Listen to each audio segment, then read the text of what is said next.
kasus nyata, kemudian cari atribut dan elemennya, cari elemen dan atributnya gitu ya. Iya Pak. Ada Oke. Pak. Nah, kita cari deh beberapa orang. Siapa yang sudah siap mungkin mau menunjukkan?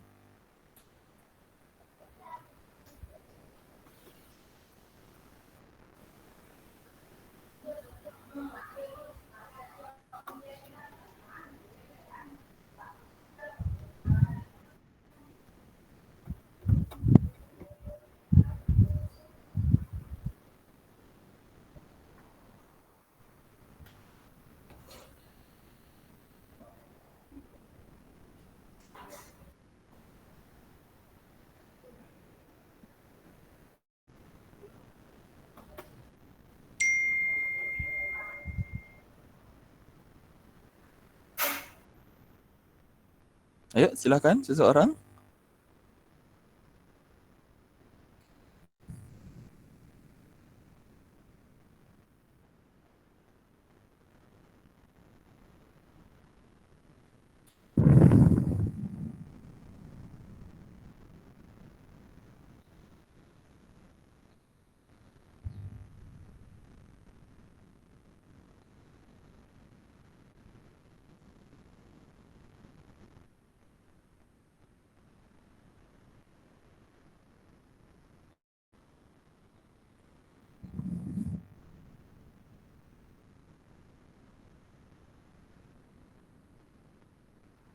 Tunjuk acak aja Pak. Malu itu mana Pak? Oh gitu. Ya Pak. Pada buat kok Pak mereka Pak. Oke. Wah, suka saya kalau gitu. Wah, saya lupa ambil presensi. Presensi saya udah ada, tapi saya lupa ambil di kampus kemarin. Gimana dong caranya ngacaknya?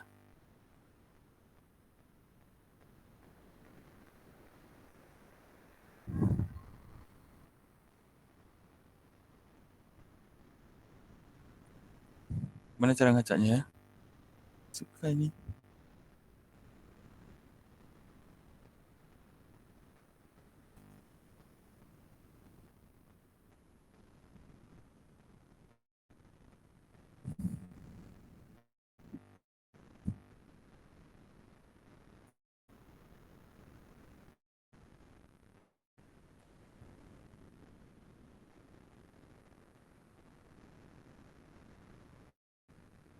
Kalau di kalian Gede Surya itu nomor berapa di ini? Di apa tuh namanya? Partisipannya di people tuh.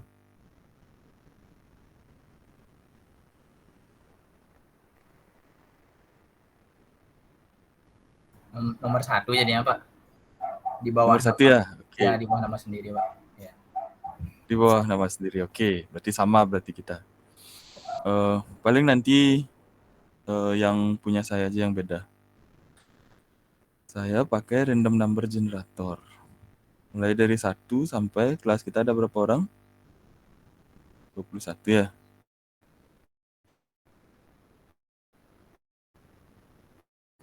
Nih.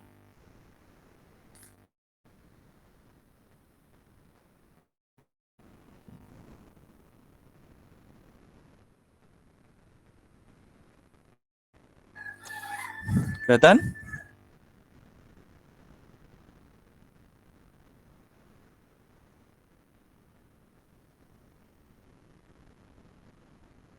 Kelihatan ya? Kelihatan Pak. Asik. Oke. Ini saya coba buat 10. Siapa tuh nomor 10 di punyamu? Coba dihitung 10.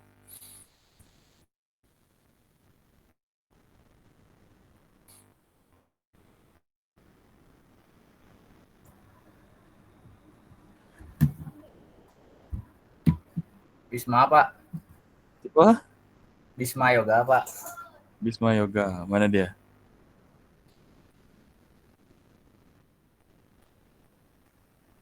Silahkan. Izin Pak, disampaikan aja atau share screen. Tampilkan langsung. Saya stop sharing dulu. Langsung ditampilkan apa yang sudah dikerjakan.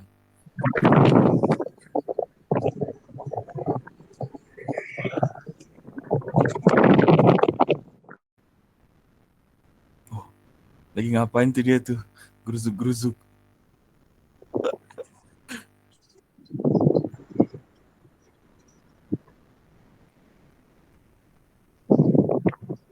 Sebentar Pak.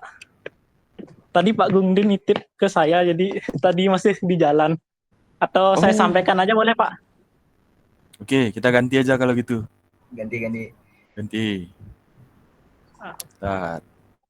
Ya, nanti Yoga setelah siap kasih tahu saya ya. Baik Pak.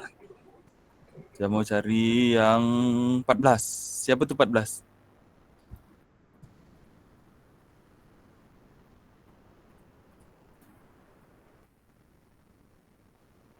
Coba dihitung dong, 14 siapa?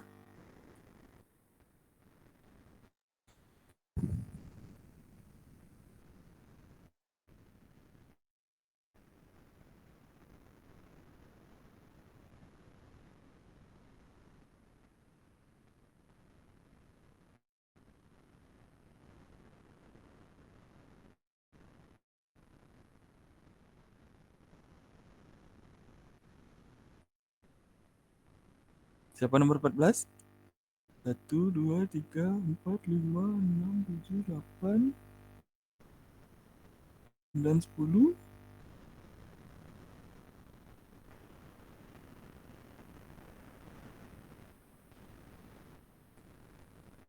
Arjutama kalau di saya.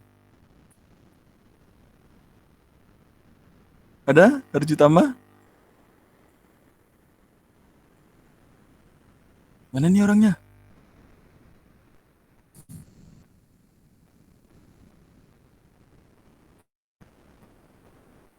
Ada enggak?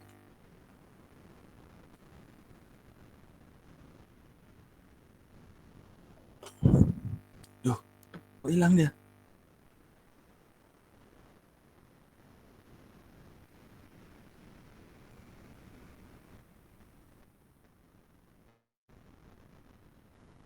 Mana dia nih hilang?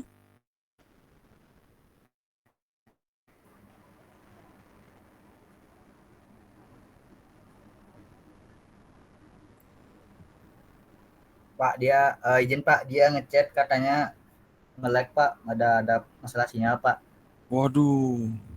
Biar cepat saya boleh nggak Pak? Biar jalan Boleh. aja. Nah, itu dah. Biar Tapi cepet saya dah. nggak bisa nunjukin Pak buat di kertas saya Pak.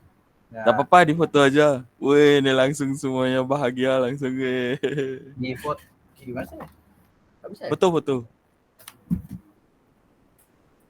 Hah? Foto. Habis di foto. Foto Share habis. screen pakai handphonemu. Handphonemu joinin lagi satu. Oh.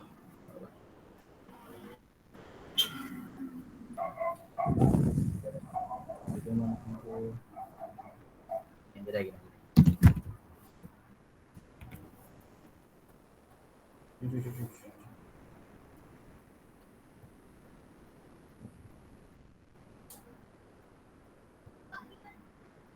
Stop.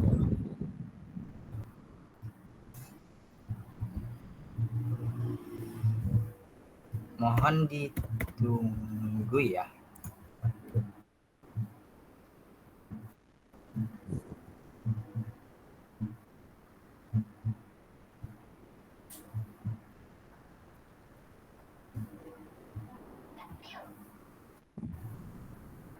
Jadi di sini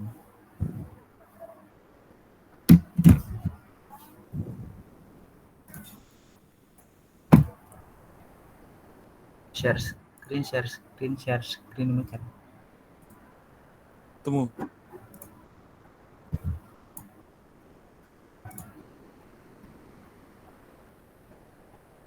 Ini Pak. Bisa terlihat? Belum. Tapi akan nih kayaknya.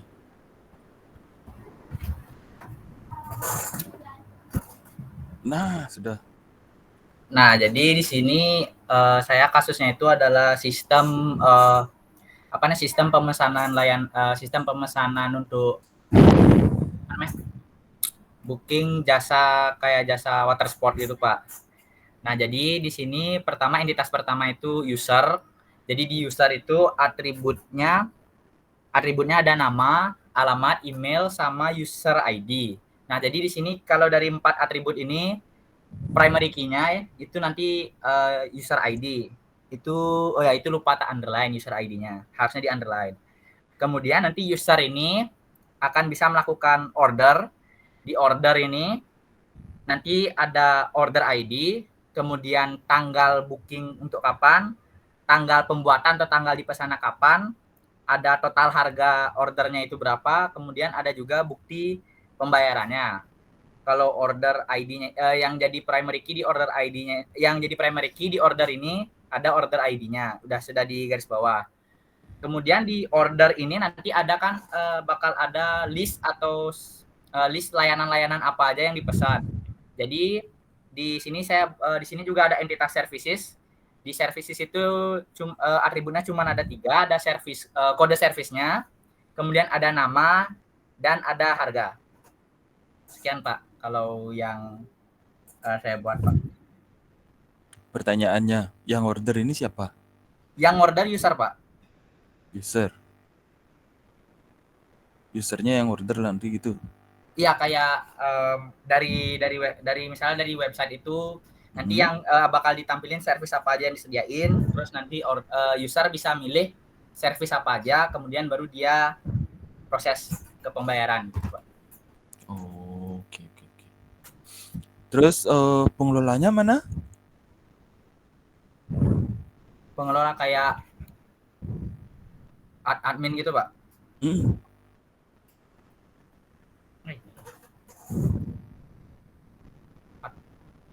Kalau admin harus ada admin taruh di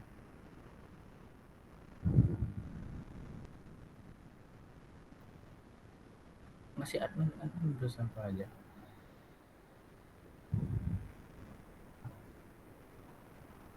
Oh, admin harusnya ada Pak, belum tak buat Pak. Harusnya adminnya kalau adminnya ada, harusnya adminnya itu bisa ngurusin bukti pembayaran sih Pak. Harusnya bisa dia ke order, tapi dia bukan buat order, tapi dia kayak memonitor order gitu Pak. Harusnya ada di sini. Ya, berarti order itu juga ada statusnya nanti kan? Oh iya, ada statusnya, apakah sudah dibayar, apa belum, apa di cancel. Ya harusnya ada. Terus user itu gimana caranya masuk ke sistemmu? Apa Pak? Usernya berarti harus buat akun dulu. Buat akun. Ya, akun itu paling tidak ada apa aja? Akun paling tidak ada password Pak, lupa. Password. Oke. Oke. Agak berantakan. Ganti tetap. Akun ada password. Kemudian ada entitas berarti apa admin ya Pak jatuhnya? Iya. Ini order ada status lagi satu. Kemudian berarti ada admin bisa tahu.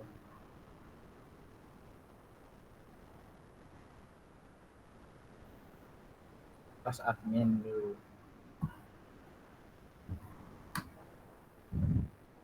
Admin ada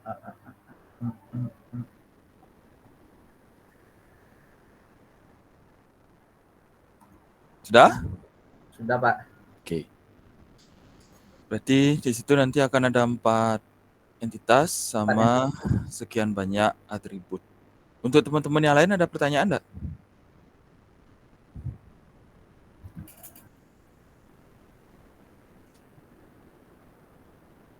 Ada?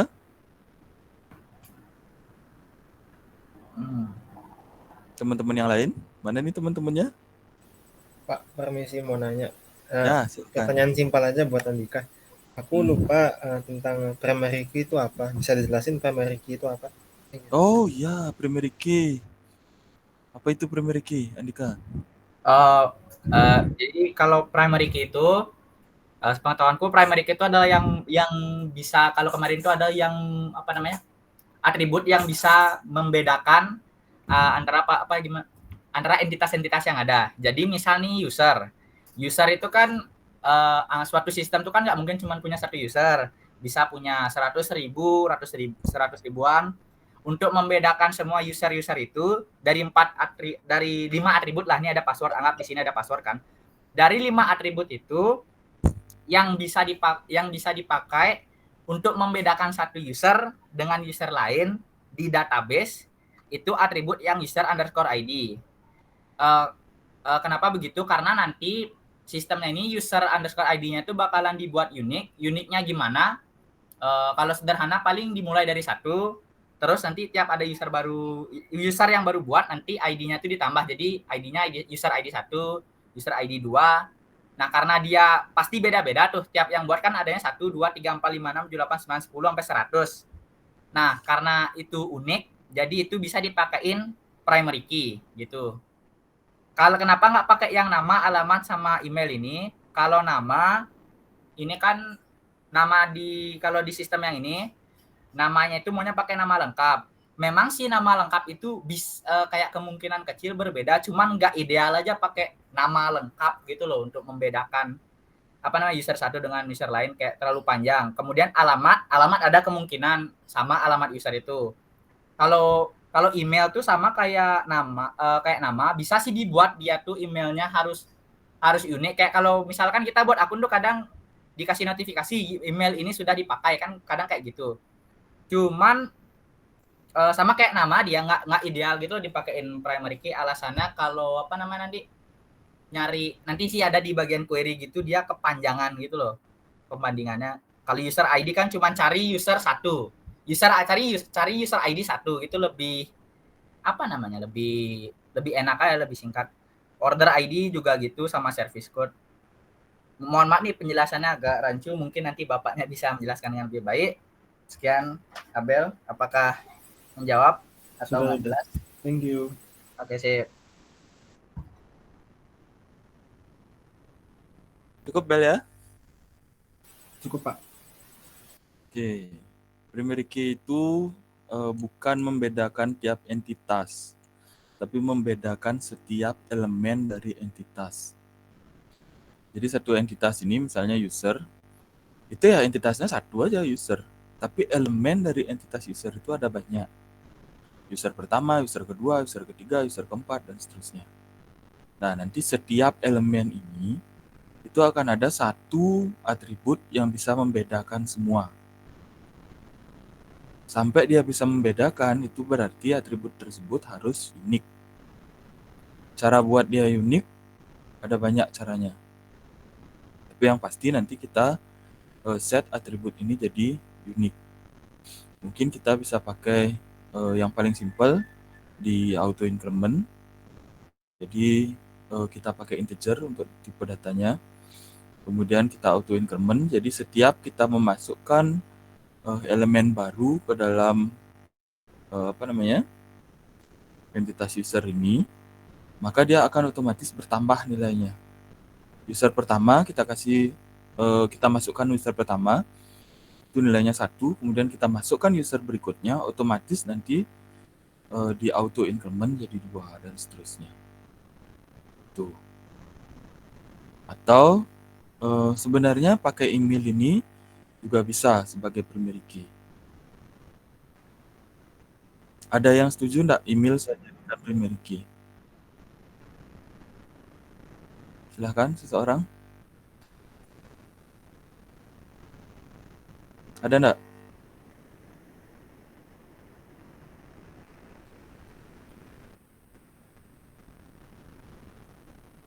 Ada yang setuju email saya jadikan primary key?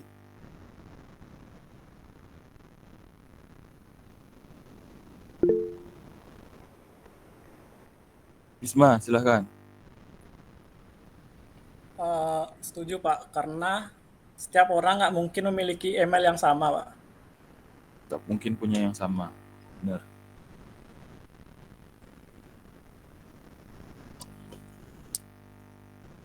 email ini mungkin untuk kita jadikan primary key. Karena tidak mungkin nanti akan ada 2 email yang sama. Tidak mungkin.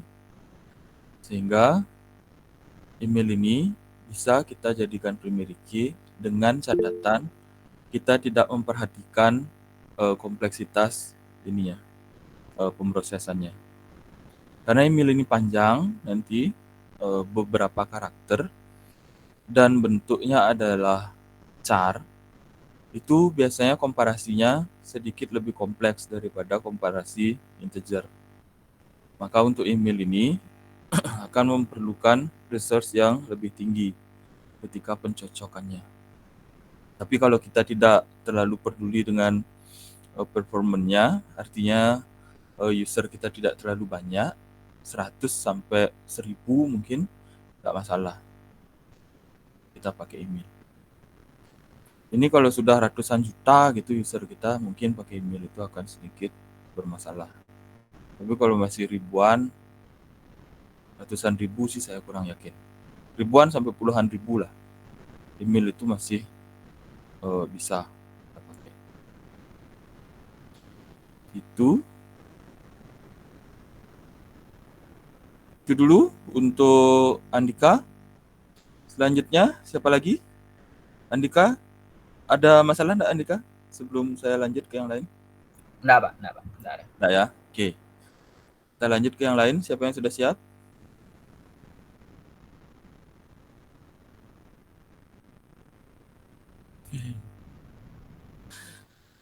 Siap. Saya tanya siapa yang sudah siap, enggak ada yang siap. Saya tunjuk bengong semua. Gimana nih caranya? Wisma dah nyampe, Pak. Oh iya. Benar, ini udah ada kameranya. Ya, silahkan, Dek. Wah, pinter dia ngadu orang. Korbankan teman. Silakan, Bisma. Sebentar saya screen. Oke.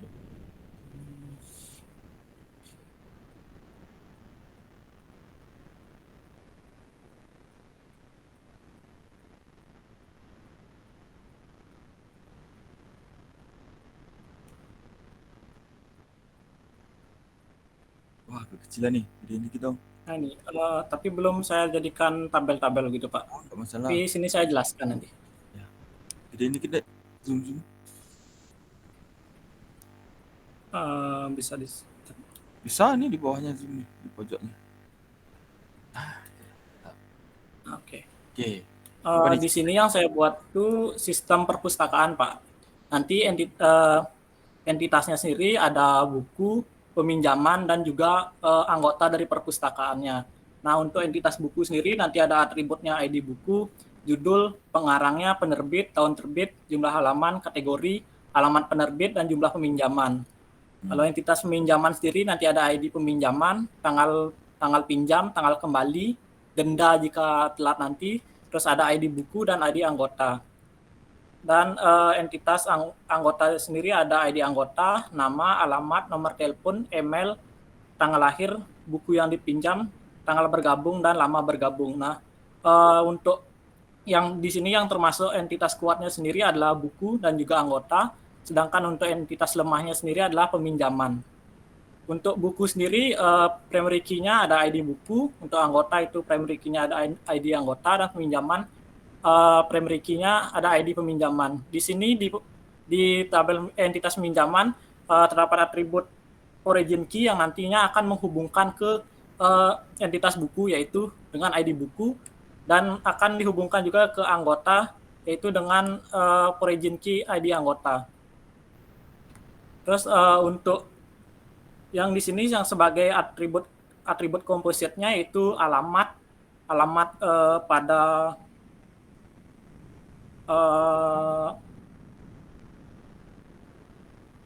alamat buku pada buku dan juga pada anggota. Selain itu ada nama juga sebagai atribut komposit dan juga tanggal. Untuk atribut multi value di sini ada pada entitas buku ada nomor telepon, ada email. Sedangkan untuk di entitas buku. Untuk atribut yang multi value itu ada kategori, karena kategori kan nanti bisa ada banyak kategori, ada kategori mungkin fiksi atau science dan lain-lain. Dan sama untuk atribut yang derivatif itu sini ada lama bergabung, karena lama bergabungnya nanti kan bisa dihitung dari tanggal bergabung. Sekian Pak. Oke, terima kasih Bisma. Ada nih teman-teman yang mau bertanya sama Bisma? Izin bertanya Pak. Siapa nih? Jeremy Pak. Jeremy, oke silakan.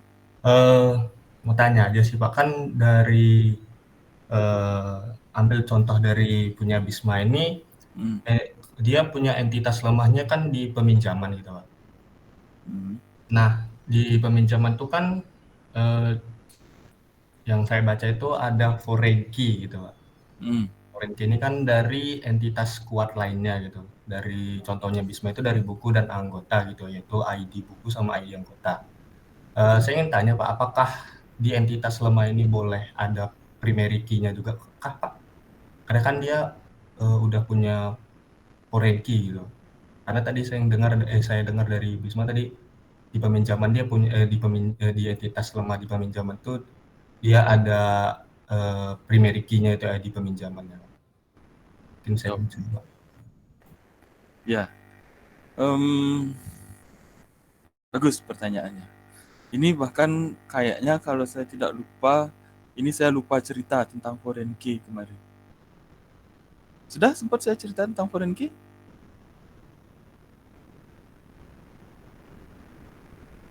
Sudah belum?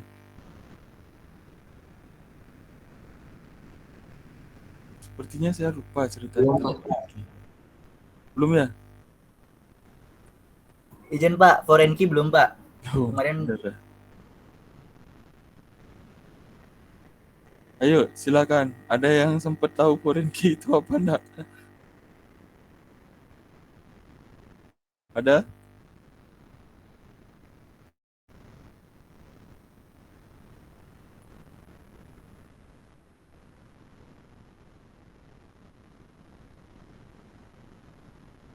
Ada? Yang tahu foreign key itu sudah macam saya apa? coba menjawab Pak. Oke, silakan Bisma. Oh, dia tanggung jawab sama kerja aja. Silakan. Sepengetahuan saya itu foreign key itu atribut yang menghubungkan ke entitas lain Pak. Jadi kalau di peminjaman ini kan nanti akan terhubung ke kalau ada peminjaman kan pasti ada buku dan juga siapa yang peminjamnya. Nah, maka itu sini ada foreign key-nya yang nantinya akan menghubungkan ke entitas buku dan juga ke entitas anggota. Jadi nanti menggunakan atribut penghubung atau foreign key. Ya, itu. Jadi sebenarnya buku ini nanti akan kita hubungkan ke peminjaman dan akan kita hubungkan ke peminjaman itu nanti akan kita hubungkan ke buku dan juga akan kita hubungkan ke anggota.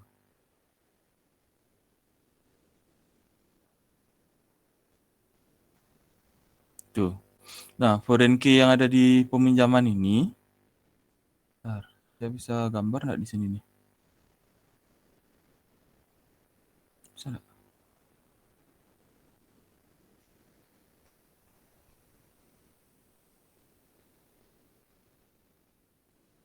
Oh, saya nggak bisa notate ternyata.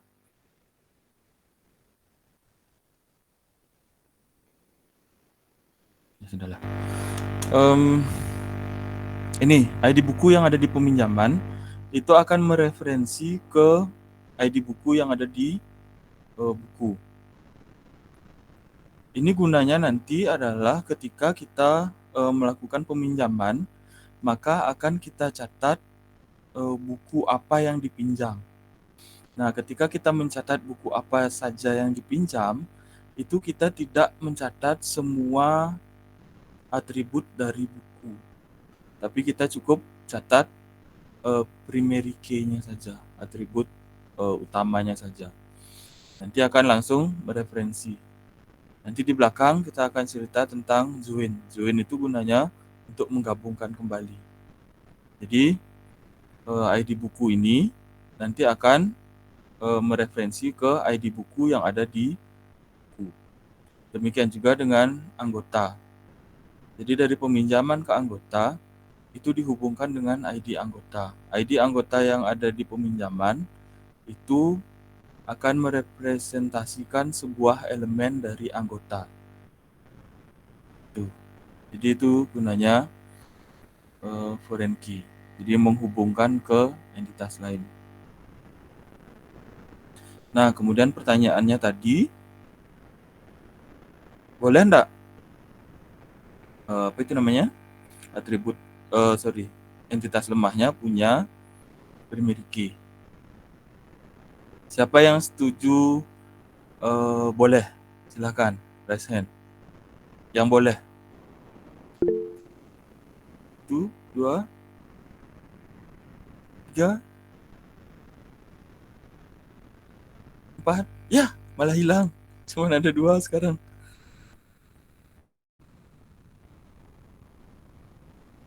Entitas lemah boleh punya primary key.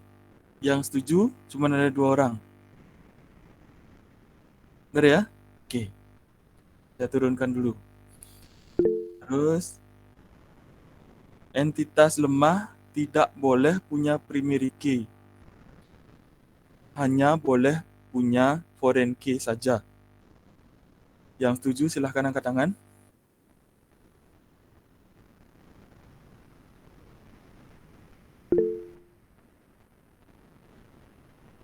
Satu aja? 2? Duh, enggak jadi dia angkat tangan. Oh, jadi. Wah, ini 2 lawan 2 nih. Pas nih.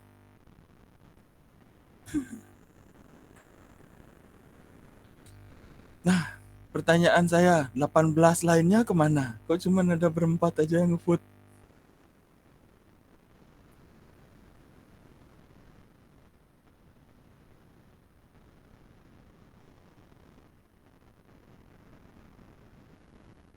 Mana nih?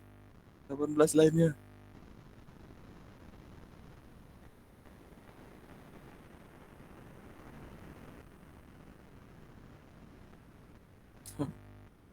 Ya, di-vote aja. Ini bukan urusan salah menang. Nggak ada salah, nggak ada benar di sini. Nanti saya ceritain. Saya cuma pengen tahu pandangan kalian aja. Kalau menurut kalian gimana? Nggak ada urusan salah, urusan benar. Nanti saya ceritain. Si bingung katanya.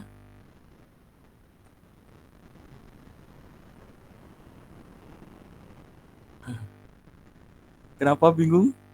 Liang? Liang bingung apa nih, Liang? Mana si Liang nih? Liang teh Capanda. Oh nih, Liang. Silakan, Liang. Gimana, Pak? Apanya yang bingung? Silakan. Tadi kan entitas lemah tuh bisa isi foreign key itu ya? Bukan. Entitas lemah itu bisa isi primary key enggak?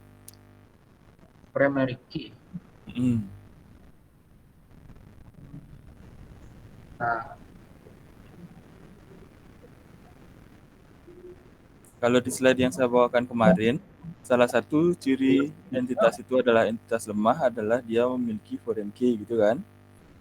Kemudian tadi ada yang nanya, boleh enggak entitas lemah itu punya primary key?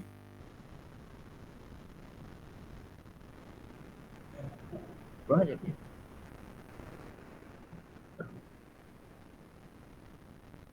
Boleh? Boleh. Jadi entitas lemah maupun entitas kuat itu sama-sama harus punya primary key. Jadi bukan boleh, tapi harus. Semua entitas itu harus punya primary key.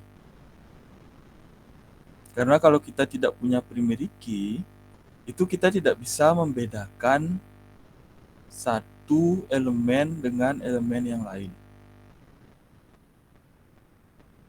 Itu sangat berbahaya nanti. Kalau misalnya kita melakukan operasi terhadap elemennya. Misalnya, kita mau menghapus elemen. Kalau kita tidak punya primary key, kita mungkin akan salah menghapus elemen.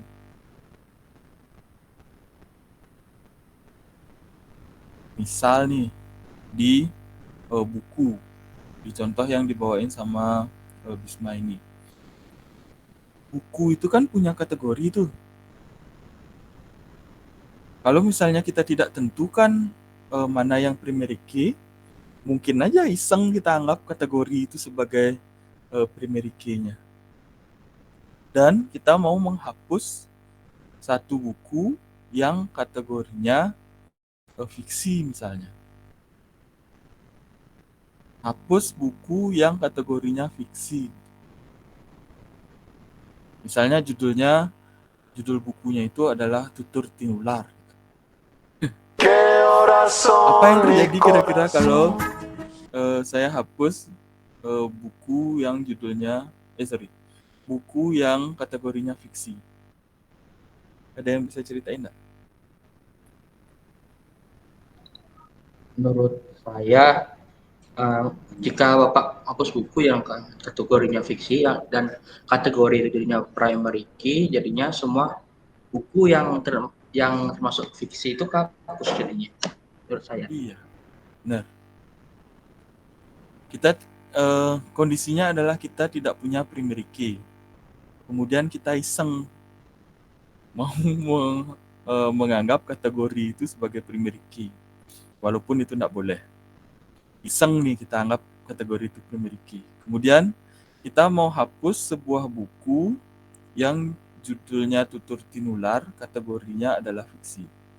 Nah, karena yang kita pegang adalah kategori sebagai primary, maka ketika kita hapus kategori sama dengan fiksi, maka yang terhapus adalah semua buku yang kategorinya fiksi. Jadi bukan hanya Tutur Tinular aja yang terhapus. Semua yang lain juga akan ikut terhapus.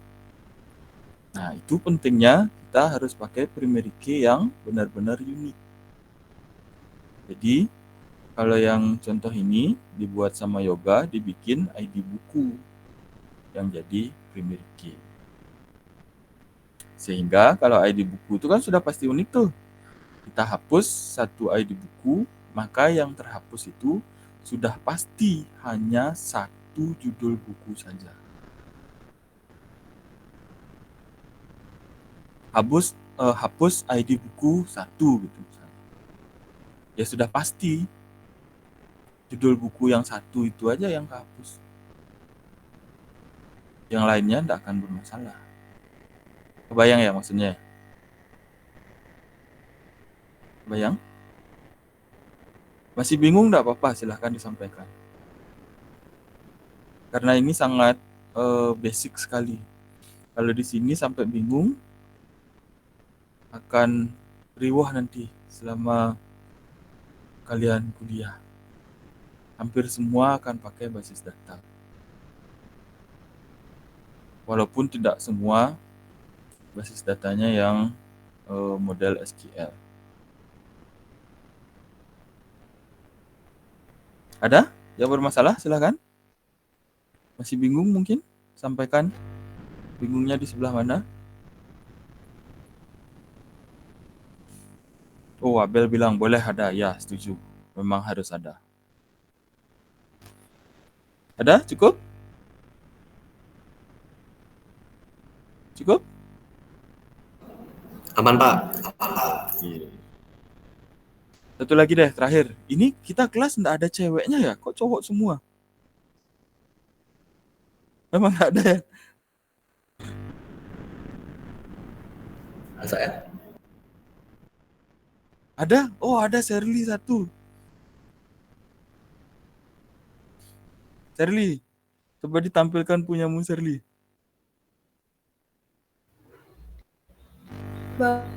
Sebelumnya, tapi kayaknya kalau baca aja boleh nggak Pak? Soalnya kalau share screen gitu atau Shirley on cam, jaringannya agak terkendala. Tampilin aja coba. Coba ditampilin. Sebentar Shirley foto dulu. Nanti kalau macet banget, baru kita ulang. Baik, bentar Pak ya. Oke.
Ini Shirley sendiri ceweknya di sini, nggak ada lagi yang lain? Iya ya. Ada satu.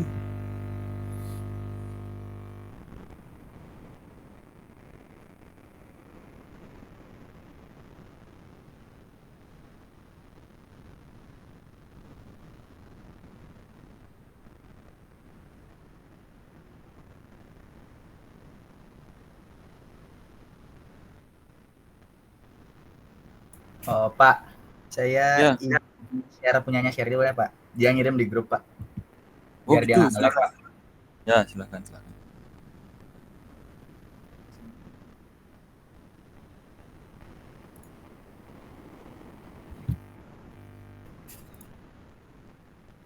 Woi, mantap. Oke. Apa nih? Jadi Shirley bikinnya itu tentang layanan penitipan hewan Pak. Terus ada 5 entitas di sana, ada pemilik, terus ada hewan, terus ada karyawan penitipan, ada layanan penitipan sama penitipan. Yang di pemilik itu punya atribut ID pemilik, nama, nomor telepon, alamat, sama email. Yang di entitas pemilik itu dia punya primary key itu ID pemilik. Terus yang kedua entitasnya ada hewan. Terus di entitas hewan itu ada atribut ID hewan sebagai primary key. Terus yang ID pemilik itu sebagai foreign key. Terus ada nama hewannya, terus jenis hewannya misalnya anjing, kucing, dan lain-lain. Terus ada ras. Terus kalau nggak tanggal lahir dia bisa dimasukin tuh usia, catatan kesehatan, atau mungkin bisa ditampilin BB, berat badan. Terus yang ketiga ada karyawan penitipan. Di karyawan penitipan itu ada atribut ID karyawan sebagai primary key, terus ada nama, posisi, shift jam atau jam kerjanya, terus ada nomor telepon. Selanjutnya yang keempat itu ada layanan penitipan. Dia punya ID layanan sebagai primary key, terus ada jenis layanan, harganya, sama deskripsi. Deskripsi itu kayak untuk penjelasan layanannya. Terus yang kelima ada penitipan. Di sana ada ID penitipan sebagai primary key, ID hewan sebagai foreign key, ID layanan sebagai foreign key, sama ada tanggal mulai, tanggal selesai, total biaya, sama statusnya, aktif dan selesai. Sekian, Pak. Oke. Ada 5 entitas di sini dengan masing-masing atributnya. Coba lihat di sebentar. ID penitipan dulu dah. Kita lihat ke penitipan dulu.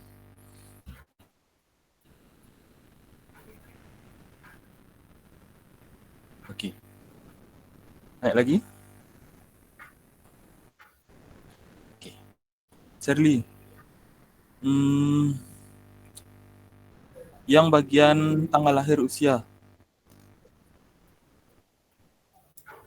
Ya.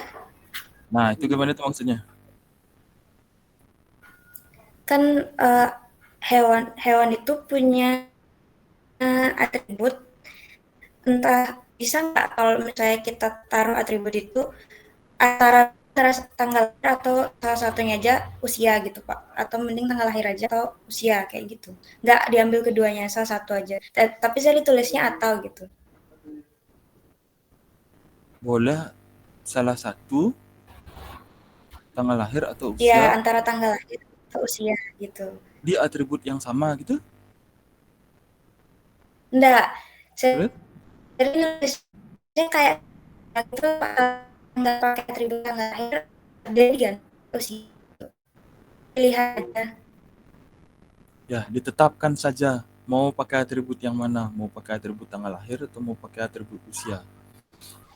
Kalau atributnya tanggal lahir atau usia, nanti diisi boleh tanggal lahir, boleh diisi usia, itu enggak boleh. Oh ya. Oke. Ada teman-teman pertanyaan untuk yang punya Sherly?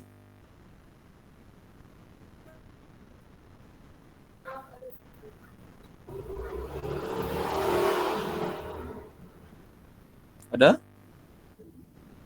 Enggak ada?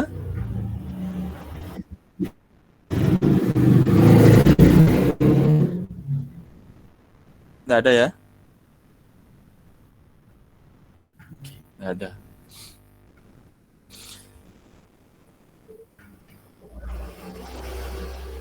Sherly, coba ceritakan kenapa coba lihat di atas. Nah, kenapa ID pemilik itu jadi foreign key di hewan, bukan di penitipan?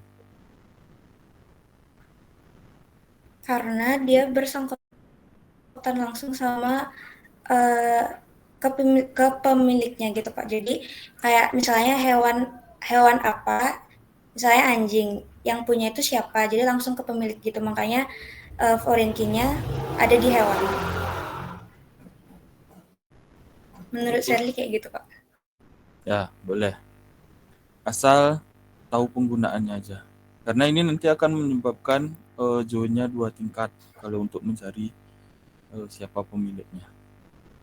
Nanti akan kita bahas di pertemuan-pertemuan berikutnya. Oke, itu dulu untuk yang entitas dan atribut-atributnya. Ada masalah dulu? Untuk semua? Aman ya?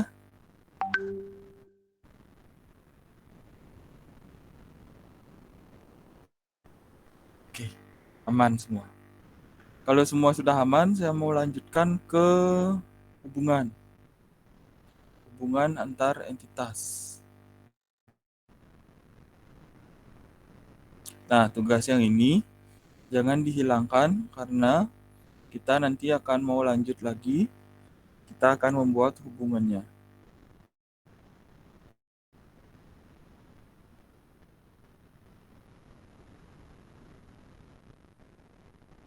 Hubungan antar entitas.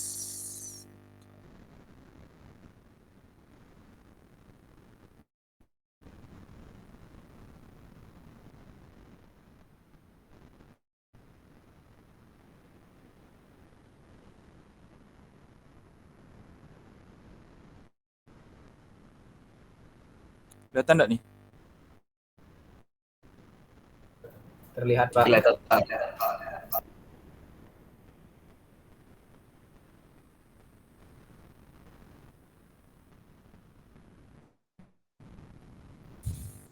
Nah, selain entitas sama atribut, itu yang lebih penting lagi adalah hubungan. Karena entitas-entitas yang kita punya itu harus kita definisikan hubungannya. Kemudian kita harus cek juga derajat hubungannya. Ini relationship itu pasti lebih dari enggak pasti sih, akan ada lebih dari 2 entitas. Nanti kalian juga akan ketemu dengan entitas yang berhubungan dengan dirinya sendiri. Kemudian ada entitas yang berhubungan dengan entitas lain, cuma berdua, dan seterusnya. Yang lebih penting lagi adalah jumlah elemen yang terhubung.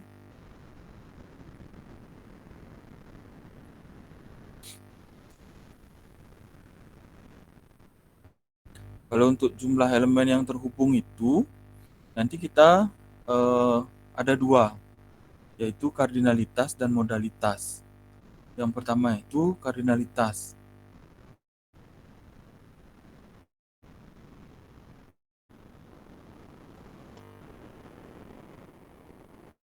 Kardinalitas itu nanti menunjukkan maksimum elemen yang bisa terhubung. Nah, kardinalitas itu nanti akan ada dua sisi. Jadi kalian punya satu entitas, kemudian satu entitas lagi, maka kardinalitas itu nanti akan ada di dua sisi.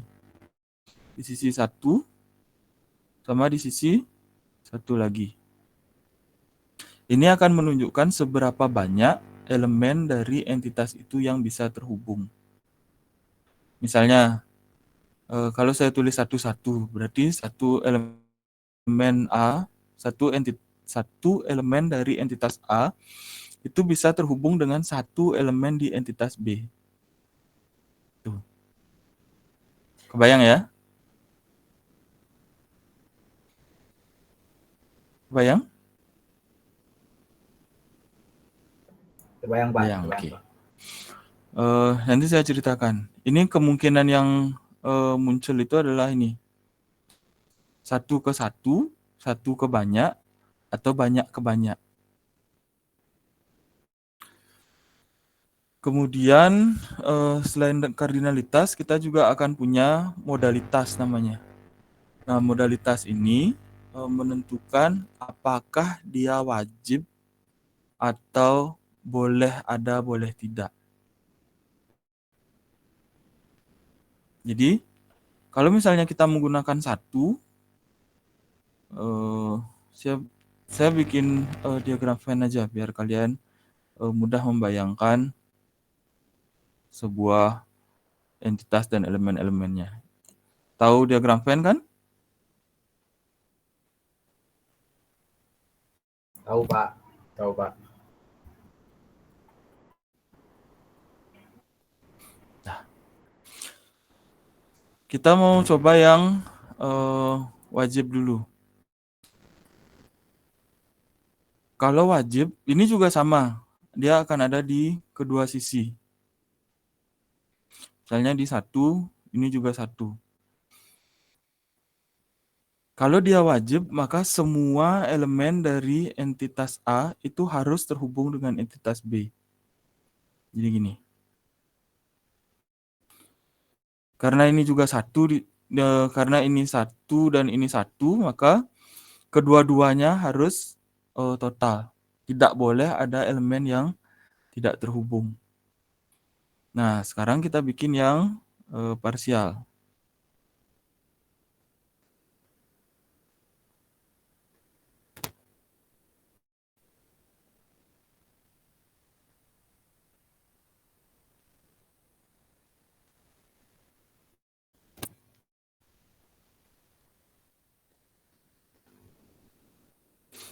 Terlihat bedanya? Terlihat, Pak. Terlihat, Pak. Terlihat bedanya? Terlihat, Pak. Terlihat, Pak. Terlihat, Pak. Apa bedanya? Kalau di yang wajib, diagram Venn yang kiri itu semua elemennya terhubung, masing-masing satu. Kemudian kalau di diagram Venn yang kedua itu ada di ada di elemen di entitas A itu yang tidak terhubung dengan yang di entitas B. Ya, itu dia perbedaannya. Perbedaannya itu ada di sini. Kalau yang wajib total itu semua harus ada. Nih. Semua elemennya harus terhubung. Sedangkan yang parsial, yang 0 ini, itu boleh ada elemen yang tidak terhubung. Itu. Kebayang ya bedanya total sama parsial? Kebayang? Terbayang, Pak. Terbayang, Pak. Nah, sekarang kita lihat contoh-contoh hubungan yang bisa kita bikin. dari kardinalitasnya. Nah, ini kardinalitasnya one to one. Udah?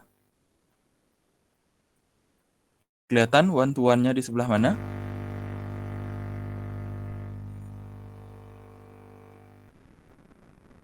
Kelihatan, Pak. Di mana one to one-nya? Jadi apa namanya?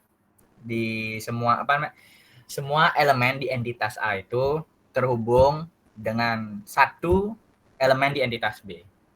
Enggak, entitas A yang elemen C enggak terhubung. Enggak semua ya? Enggak. Tapi yang terhubung tuh satu aja, Pak, gitu loh. Yang A terhubungnya satu, yang B terhubungnya satu, dan yang D terhubungnya satu. Kalau dari kardinalitas ini one to one, berarti ini modalitas apa ya namanya tadi? Ini parsial berarti, Pak. Modalitasnya parsial, benar. Modalitasnya parsial, Pak. Ya. Benar. Ini one to one. Boleh kalian lihat di sini. Sebuah elemen A, sebuah elemen di sebuah elemen di entitas A itu terhubung dengan tepat satu elemen di entitas B. Tidak ada elemen yang punya dua pasangan.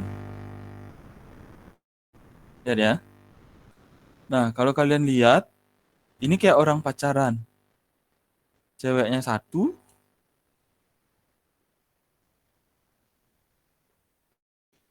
cowoknya satu, ceweknya juga satu. Jadi pas nih, pacaran yang bener nih. Oke? Jadi satu ke satu. Kalau kalian lupa satu ke satu, ingat aja orang pacaran. Kalau yang tadi itu, kita gambarkan relasi dengan diagram Venn itu. Kalau kita tulis ke dalam notasi relasi, itu dia akan bentuknya seperti ini. Yang bagian depan itu kardinalitas, yang bagian depan modalitas, yang bagian belakang kardinalitasnya.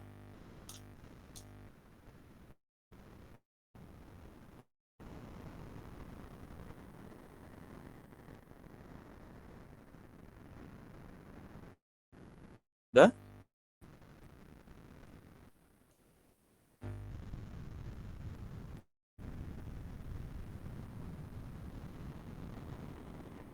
Modalitasnya berapa yang tadi itu?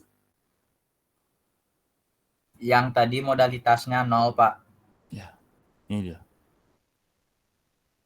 Keduanya 0. Benar? Benar keduanya 0? Benar, Pak. Ya. Karena ini ada yang tidak terhubung, ini ada yang tidak terhubung. Jadi sama-sama ada yang tidak terhubung, sehingga dia sama-sama 0. Kalau dia dari kardinalitasnya 1-1, karena dia tepat terhubung ke 1. Nah, permasalahannya sekarang, coba kalian cari tahu apa yang terjadi dengan ini. Ada seseorang yang bisa menceritakan?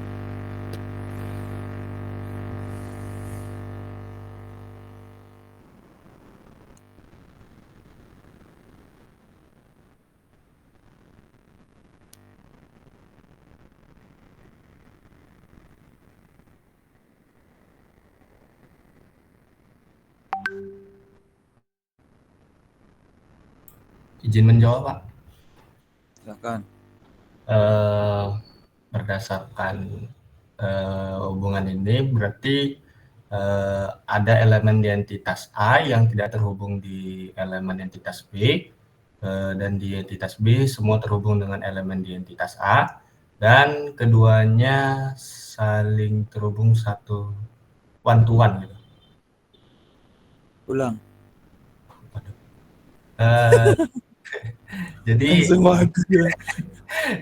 ini hubungan antara entitas A dengan entitas B, di mana di entitas A elemennya tidak semua terhubung dengan elemen di entitas B, Sedangkan di entitas B dia semua elemennya terhubung dengan entitas A, dan untuk hubungannya itu one to one antara elemen di A yang terhubung dengan di elemen di B, gitu Pak. Bentar.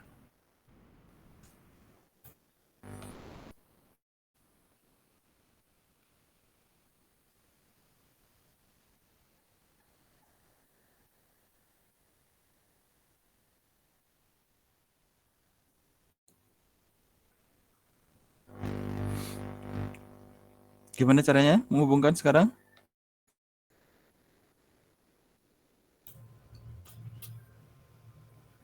Benar? Tidak Pak, tidak. Tidak. Apa yang harus saya lakukan supaya jadi sesuai?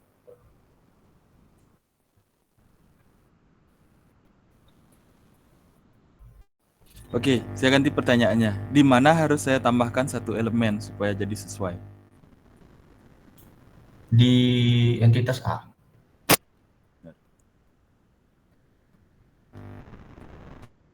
Ini jadinya. Ya, benar Pak. Elemen dari entitas A itu harus terhubung dengan satu elemen di entitas B. Semua elemen entitas B itu harus terhubung dengan elemen entitas A. Elemen yang ada di entitas A boleh tidak terhubung dengan elemen di entitas B. Jadi di entitas A itu ada satu elemen yang tidak punya teman. Makanya ini boleh 0 jadinya di situ. Karena dia parsial. Sedangkan ini 1, maka ini semua harus punya teman. Gitu.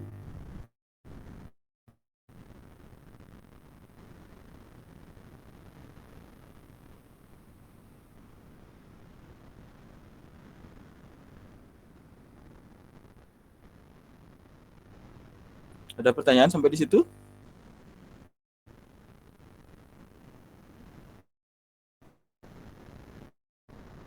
Cukup?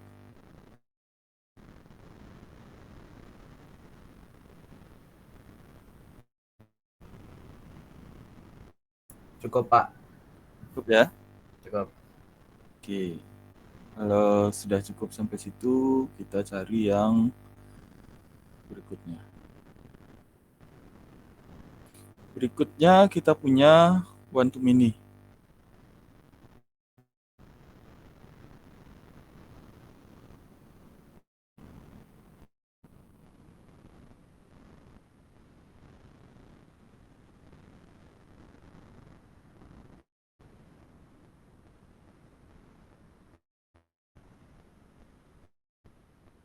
Terlihat one to many-nya dari mana ke mana?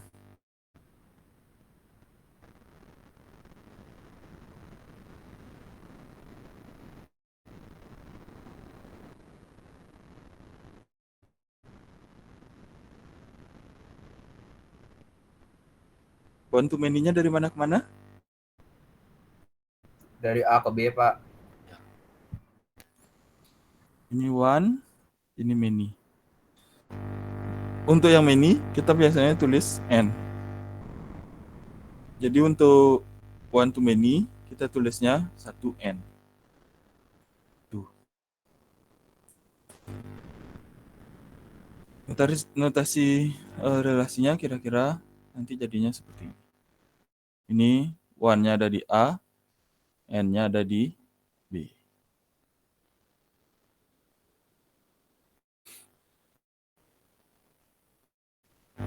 Nah, itu dia.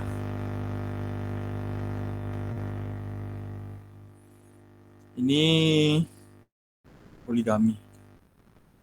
One to many. Nah, kalau di kelas ini terbalik. Jadi poliandri. Ceweknya 1, cowoknya banyak.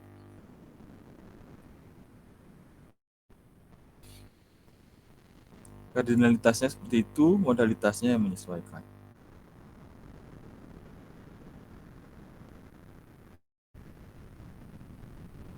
Ada masalah untuk one to many?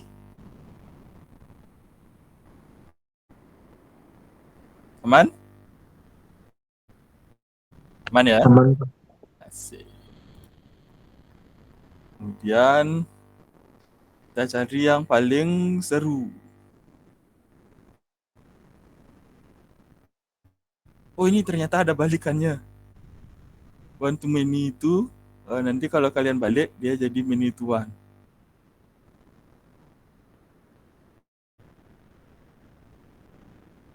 Ini ceweknya 1, cowoknya 2. One to many sama many to one itu sebenarnya sama saja konsepnya. Yang membedakan hanya n-nya ada di sebelah mana, satunya ada di sebelah mana. Jadi kalian tidak usah bingung one to many sama many to one. Nah, yang perlu kalian cek itu adalah many to many. Ini yang sering bikin masalah.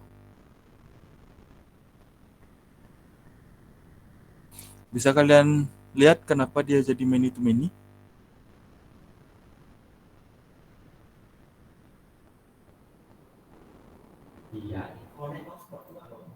Bisa menjawab, Pak, mungkin karena semua elemennya itu mempunyai relasi lebih dari satu. Semua elemennya mempunyai relasi lebih dari satu, benar.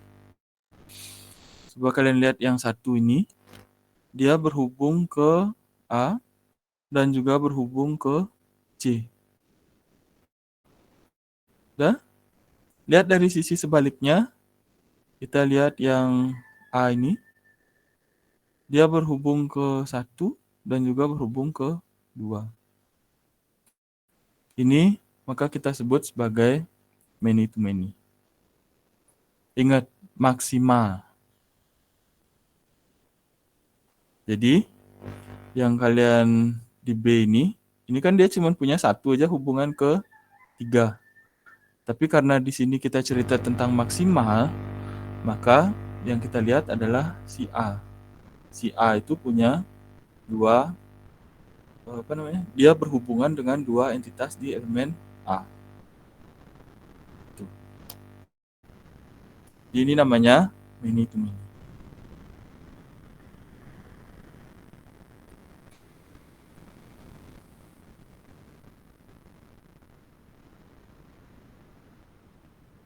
Nah, nanti kalian perlu lihat kalau relasinya many to many itu bisa ditulis N dan M atau bisa juga ditulis N dan N.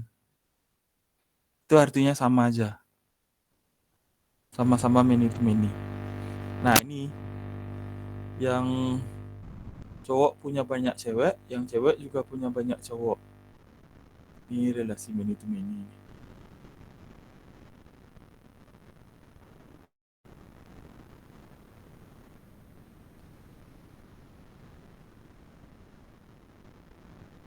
Sampai situ ada masalah dulu? Aman?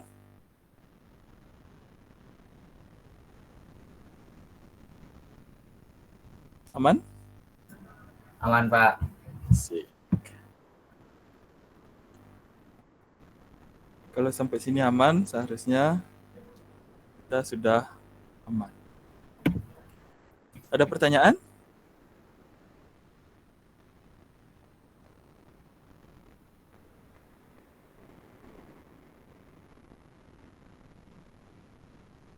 Ada?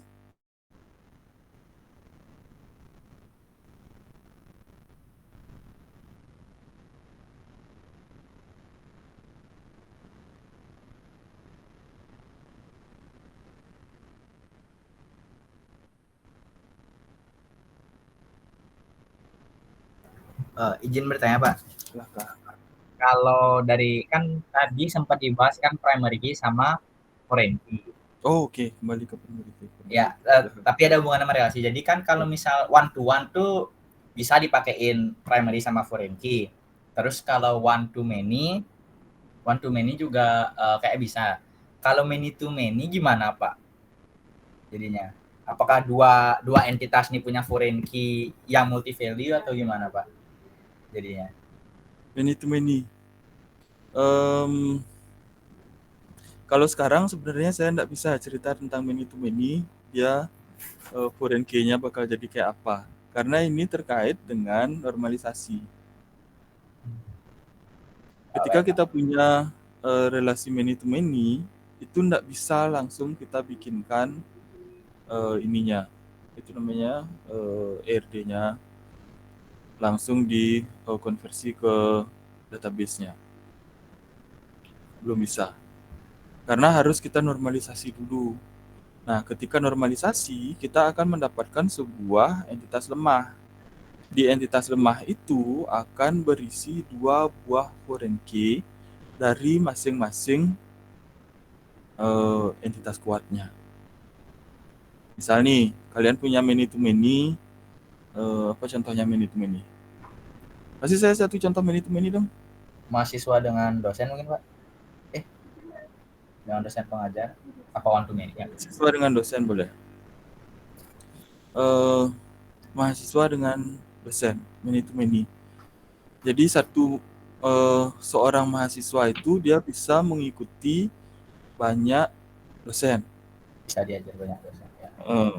Kemudian seorang dosen bisa mengajar banyak mahasiswa. Maka dia akan melahirkan sebuah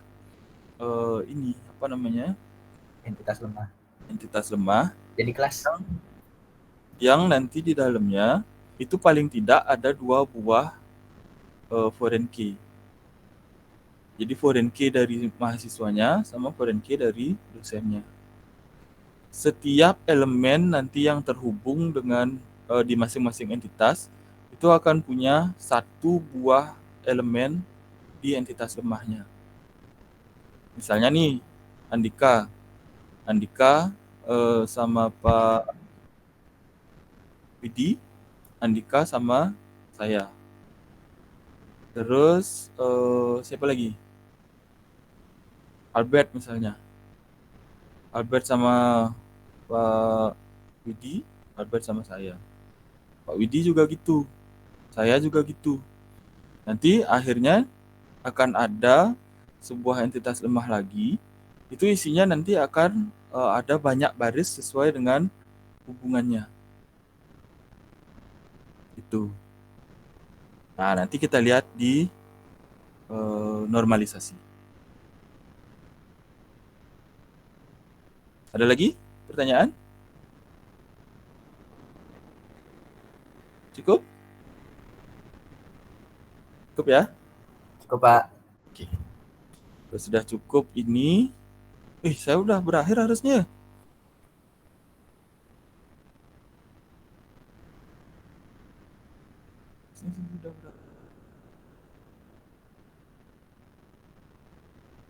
Satu lagi deh. Kalau kalian sudah tidak ada pertanyaan lagi, sekarang giliran saya yang bertanya.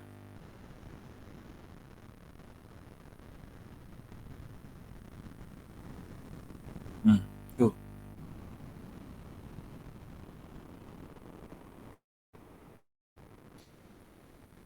Coba gambarkan saya relasinya. Kelas sama mahasiswa.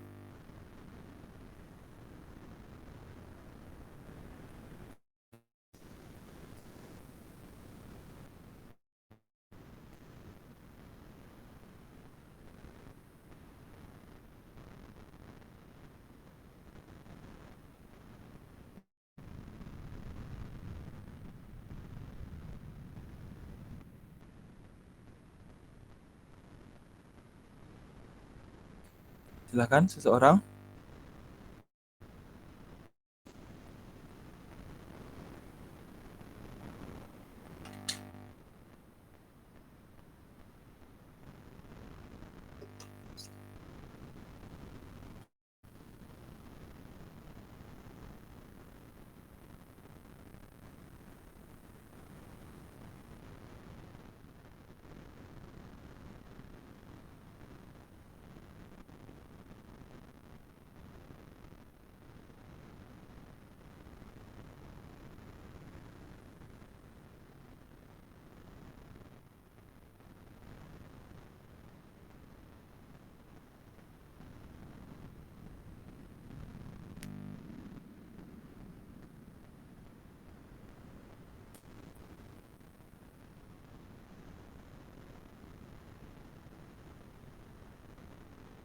Silakan.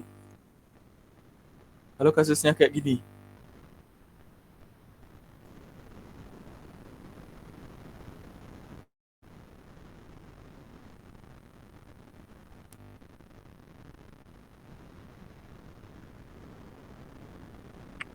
Permisi Pak, izin menjawab. Silakan. Kalau kayak gini, saya singkat aja Pak ya. Kalau kayak gini berarti ini Pak ya, many to one Pak ya. Many to one dari? Iya. Jadi misalkan A itu mahasiswa, B itu kelas gitu. Semua titik yang dari A itu menuju ke B, tapi B tidak ada memiliki relasi hubungan ke A. Jadi many to one. Many to one dari mahasiswa ke kelas gitu. Iya Pak, tapi kelasnya tidak ada relasi atau hubungan ke mahasiswanya. Kardinalitasnya many to one dari kelas ke mahasiswa, terus modalitasnya? Modalitas.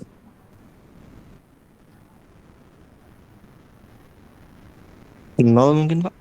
Nol ya, iya nol. Nol berapa?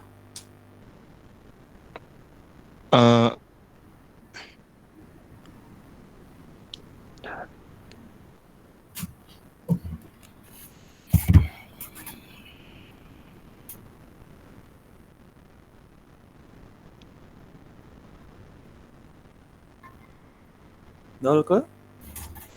Nol ke nol Pak kayaknya. Iya, nol ke nol. Ini jadinya? Iya Pak. Nah, kalau si Albert bilang tadi, itu kebalik. Jadi mahasiswanya ditaruh duluan, baru kelasnya. Nah, kalau yang punya saya ini, kelasnya duluan, baru mahasiswanya. Sama saja. Jadi di sisi mahasiswa, kita akan ketemu N, sedangkan di sisi kelas, kita akan ketemu 1. Dapatnya dari mana? Dapatnya dari sini. Sebuah kelas, banyak mahasiswa. 1 mahasiswa, 1 kelas. Jadi 1 kelas ini bisa ke banyak mahasiswa. Sedangkan 1 mahasiswa cuma bisa di 1 kelas saja. Tuh. Nah, kemudian modalitasnya kenapa bisa 00? Nih, bahkan kosong. Jadi kelas itu bisa terisi atau bisa tidak terisi. Maka ini kita akan dapat 0. Tidak sama sekali. Ini jadi 0. Itu. Ada pertanyaan sampai di situ?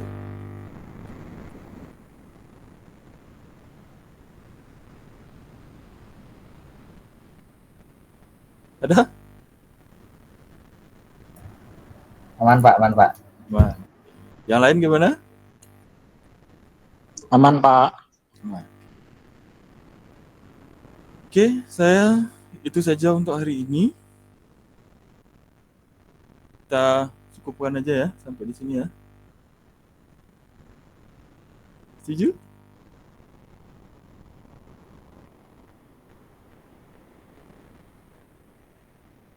Setuju? Atau kita lanjut kasus 4? Dah, malah hilang dia. Sudahlah. Karena slide-nya hilang, ya sudah kita akhiri saja. Hari ini itu saja, kita sudah lihat berbagai macam relasi antar entitas. Dari one to one, one to many, sampai many to many. Nah, selanjutnya tugas kalian adalah kalian mencoba melanjutkan tugas yang kemarin. Kemarin kan sudah ada sampai sampai entitas dan juga sampai atributnya. Sekarang silahkan dilanjutkan dengan relasinya. Minggu depan ini masih setengah-setengah. Apakah akan ada kelas atau tidak? Karena saya ada kegiatan lagi minggu depan. Ini saya habis nih untuk kegiatan. Itu ada pertanyaan sampai di situ?